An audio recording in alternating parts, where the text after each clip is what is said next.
প্রিয় দর্শক, সবাইকে ঈদের শুভেচ্ছা জানিয়ে শুরু করছি RTVর বিশেষ রান্নার আয়োজন ফরচুন ঈদে বাহারি স্বাদে। আপনাদের সবাইকে স্বাগত জানাচ্ছি আমি কাকলি, এবং আমার সাথে আছেন একজন বিশেষ অতিথি, আমাদের আজকের অতিথি সবার প্রিয় কণ্ঠশিল্পী লিজা। Please welcome Liza. কেমন আছো? আমার ভীষণ ভালো লাগছে আজকের এই ফরচুন ঈদে বাহারি স্বাদে তোমাকে পেয়েছি।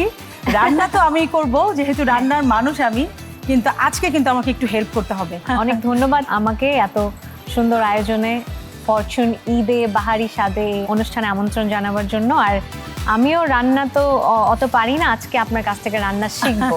তো আজকে আমি তোমার জন্য রেখেছি খুব মজার এবং ইয়াম্মি একটি রেসিপি, সেটা হচ্ছে সুলেমানি বিরিয়ানি। বিরিয়ানি নাম শুনলে তো মনে হয় কঠিন রান্না, এবং আজকের এই সুলেমানি বিরিয়ানিটা আমরা করব ফরচুন বাসমতি রাইস দিয়ে। আর আমরা জানি যে বিরিয়ানি মানেই কিন্তু ফরচুন বাসমতি, কি বলো? একদমই।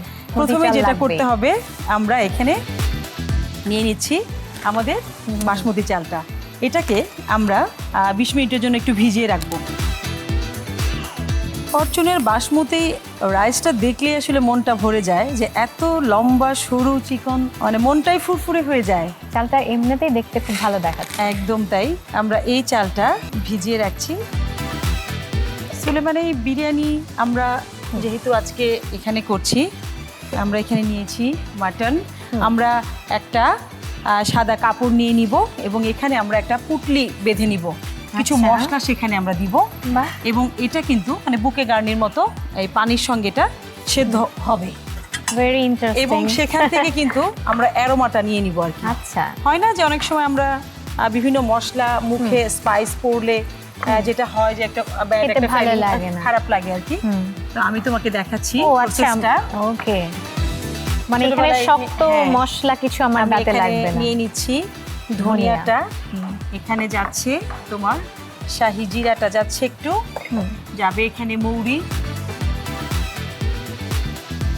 1 টিস্পুন করে মোটামুটি, এখানে যাচ্ছে তেজপাতা, আর দিয়ে দিব আমি এখানে লং 3টা এলাচ, একটু দারচিনি, এবং এই দেখো আমি আদাটা কিন্তু এভাবে কেটে নিয়েছি, হ্যাঁ একটু বড় করে, এবং যাচ্ছে পেঁয়াজ, আর এখানে যাচ্ছে গার্লিক অর্থাৎ রসুন, সবকিছু, এবং এখানে একটু কাঁচামরিচ দিয়ে দিচ্ছি। সবকিছু দিয়ে এবার আমি একটু জয়ফল জয়ত্রী ফ্লেভারটা যেটা আমার দরকার, আমি এখানে আরেকটু কাঁচামরিচ অ্যাড করছি। আমার কিন্তু মোটামুটি দেওয়া হয়ে গেছে। এবার এটাকে আমি একটা পুটলি বেঁধে নেব, আচ্ছা, যাতে করে এটা যাতে করে মানে খুলে না যায়, পুটলিটা বেঁধে নিচ্ছি। মানে আমরা আস্ত মশলাই দেখছি, কিন্তু সেই নির্যাসগুলো আমরা মানে আমাদের তো আসলে ফ্লেভারটাই লাগবে, তাই না? বাট এটার যে যখন এটা ব্রথটা বের হবে, ওখানে কিছুই থাকবে না, জাস্ট পুটলিটা আমরা উঠিয়ে নেব আর কি। এটা আমার প্রসেস শেষ। মানে রান্নাটা হচ্ছে আমার মেথড ওয়াইজ করতে হবে, একটা আর্ট, সুন্দর আর্ট। মাটনগুলো আমি দিয়ে দিচ্ছি, হ্যাঁ। এবার যে পুটলিটা বেঁধেছি দিয়ে দিলাম। এবার হচ্ছে এখানে আমি 1/2 লিটারের মতো দুধ দিব। আরেকটা জিনিস দিতে হবে, সেটা হচ্ছে লবণ। লবণটা আমরা দিয়ে দিচ্ছি এখানে 1 টিস্পুন দিয়ে 1/2 টিস্পুন দিচ্ছি। যেহেতু আমরা বাঙালি, একটু স্পাইস আমি এখানে অ্যাড করছি, যাতে করে মাংসের ভেতরে মরিচের ফ্লেভারটা একটু যায়। বিরিয়ানির প্রসেসটা হচ্ছে 3টা স্টেপে করতে হয় আর কি। তো এবার আমরা চুলাটাকে অন করে দিচ্ছি।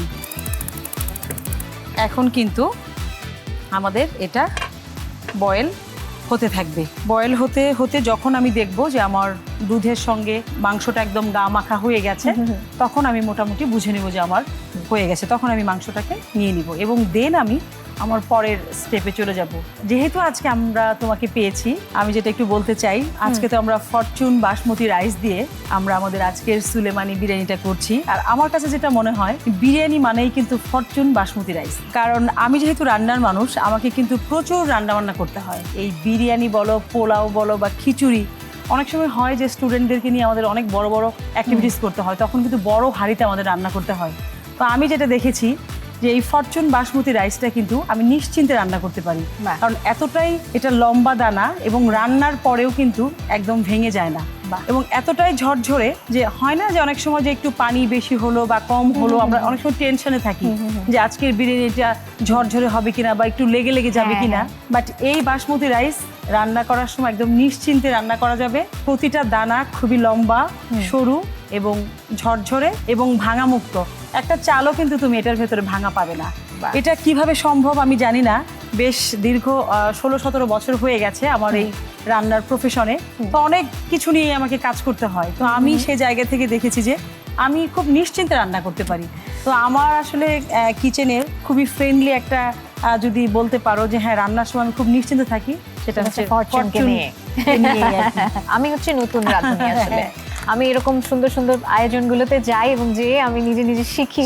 আজকে ওইখান থেকে শিখছি, যেহেতু এই ইনফরমেশনটা আমার হ্যাঁ। জানা ছিল না। হ্যাঁ। এখন আমি তাহলে আমার যে কোনো বিরিয়ানি Right. ট্রাই করি বা তেহারি ট্রাই হ্যাঁ। করি বা পোলাও করি, আমি কিন্তু এই একদম তাই। আমি ফরচুনের তোমাকে উপরে আরেকটু বলতে depend চাই, করবো। আমরা অনেক সময় চিন্তা করি যে হ্যাঁ। এর রান্নাটা ভালো, এর হ্যাঁ। রান্নাটা একটু কম ভালো, বা হ্যাঁ হ্যাঁ, হ্যাঁ। আমার মেইন ফোকাসটা হচ্ছে প্রোডাক্ট যদি আমার 100% ওকে থাকে, তখন কিন্তু আমার রান্নার আউটকামটাও অনেকাংশে সুন্দর হয়, হ্যাঁ। ভালো আসবে। এখন বিরিয়ানি রান্নার ক্ষেত্রে কিন্তু আমার মূল উপকরণটাই হচ্ছে আমার হ্যাঁ। এই রাইস, ঠিক একদম। আছে? এটা যদি আমার হেরফের হয়, হ্যাঁ। তখন আমি 100% আউটকামটা আমি কিভাবে দেব? হ্যাঁ, আর আমরা যারা নতুন একদম যারা তাই। রান্না করি, দেখা যায় যে শেষ সময়ে দেখা যায় হ্যাঁ। একটু পানি পানি হয়ে একটু গেছে, পানি পানি হয়ে ভেঙে গেছে। গেল, হ্যাঁ। বা একটু লেগে লেগে কি গেল। করব? বিরিয়ানির ক্ষেত্রে লেগে যাওয়ার কারণটা হচ্ছে হ্যাঁ। যে চালগুলো অনেক সময় ভাঙা থাকে, হ্যাঁ। বাট ফরচুন বাসমতি রাইস মানে একদম ভাঙা মুক্ত চাল। তাহলে আমার পরের রান্নাতে আমার ফরচুন আমার একদম সাথেই তাই। থাকছে একদম। লিজা, দুধের হয়ে যে ইয়েটা ছিল কমে গেছে এবং সেদ্ধ প্রায় হয়ে এসছে। এ পর্যায়ে আমরা নামিয়ে নিব। তুমি যদি আমাকে একটু হেল্প করো, হুম। আমি এখানে পানি বসিয়ে রেখেছিলাম, আমরা একটু এই চুলাতে নিয়ে আসি এটা। আমরা মোটামুটি আমাদের ফরচুন বাসমতি রাইসটাকে আমরা ভিজিয়ে রেখেছিলাম হ্যাঁ, 20 20 মিনিটের মিনিট মতো। এবং ধুয়ে নিয়েছি। এবার আমরা দিয়ে দিচ্ছি।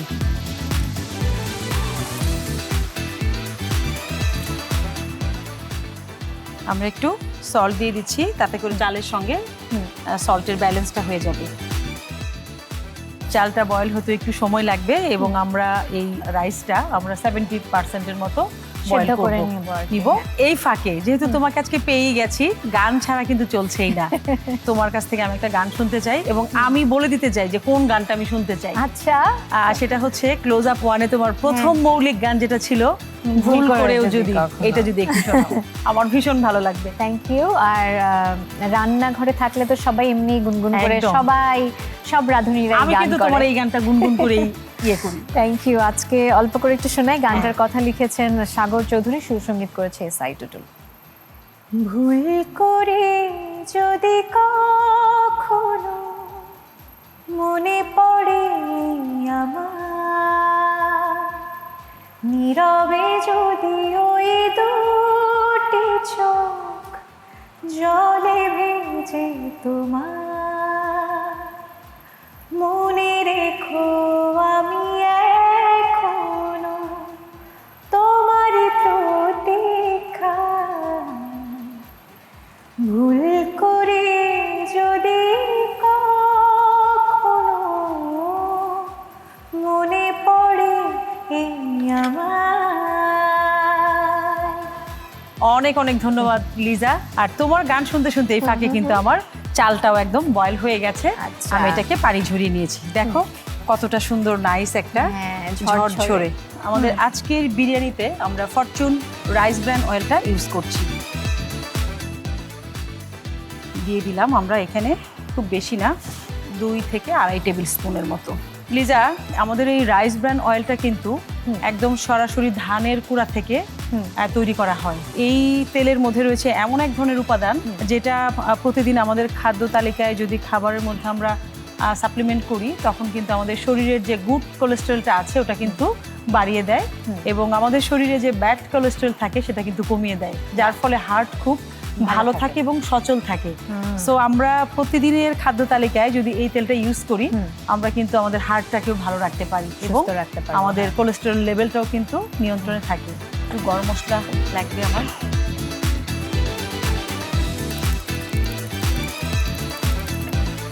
ইউ। আমরা দিয়ে দিব একটু এলাচ, আমরা দিয়ে দিচ্ছি এখানে কিছু পেঁয়াজ কুচি।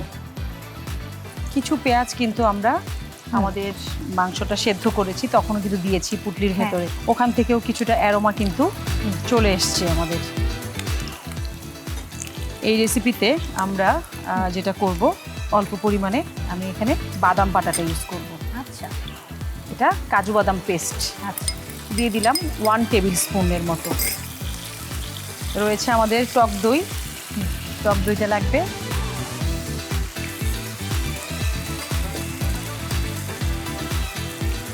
টক দইটা দিয়ে দিচ্ছি 2 টিস্পুন।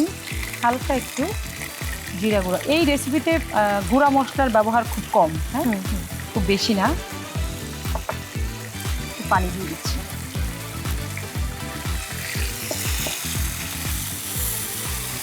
আমাদের মোটামুটি আমাদের মশলাটা কষানো হয়ে গেছে।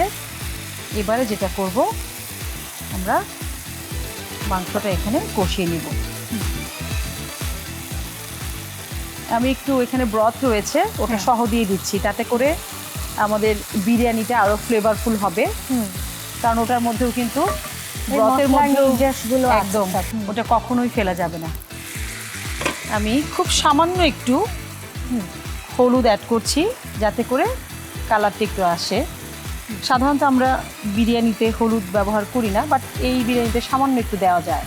সব কিছু মিলিয়ে কিন্তু দেখা যাচ্ছে যে আমাদের মাংসের কালার চেঞ্জ হয়ে গেছে, আর একটু সময় লাগবে।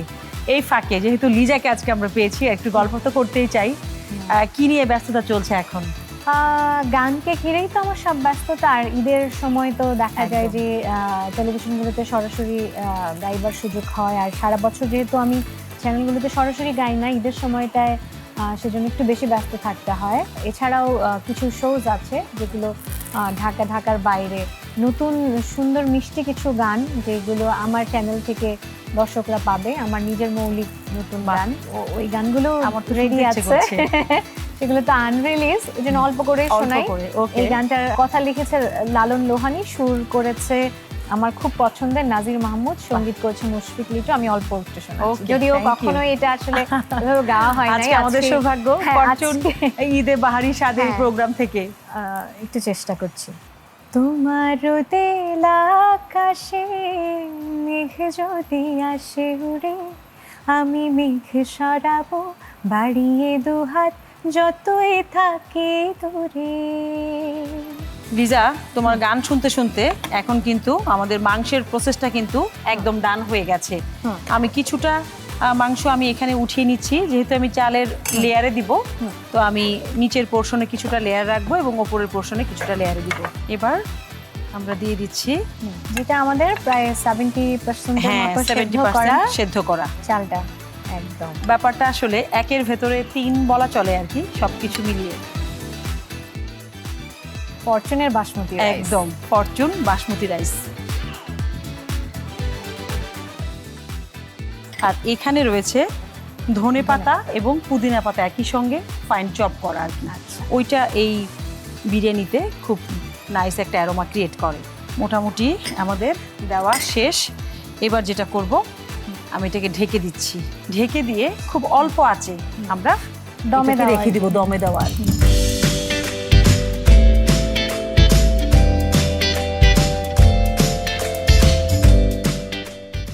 লিজা, আমার মনে হচ্ছে যে আমরা তো বেশ অনেকটা সময় আমরা রেখেছি, চুলার আঁচ কমিয়ে দিয়েছি।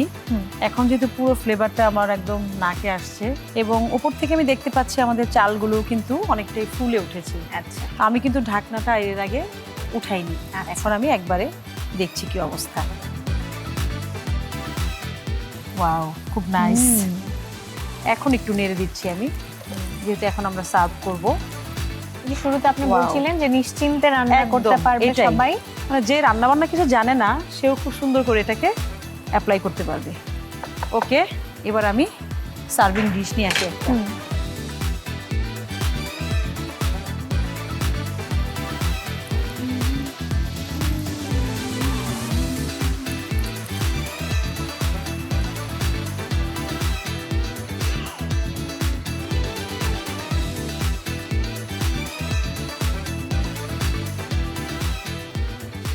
আমরা একটু লেবু এবং টমেটো দিয়ে দিব, জাস্ট একটু বেরেস্তা দিয়ে দিব আমরা। এবার আমি তোমাকে দিয়ে দিচ্ছি আমাদের আজকের রেসিপি সুলেমানি বিরিয়ানি। আমার ঈদটা আরো অনেক রঙিন হয়ে গেল। ধন্যবাদ কাকলি আপু আপনাকে। আমার ভীষণ ভালো লেগেছে, আমরা একসাথে খুব এনজয় করেই রান্নাটা করেছি। লিজা, তোমাকে কিন্তু আজকে খালি হাতে যেতে দিচ্ছি না। ফরচুনের পক্ষ থেকে রয়েছে তোমার জন্য খুব বাহ। সুন্দর একটা gift hamper. Thank you. Welcome.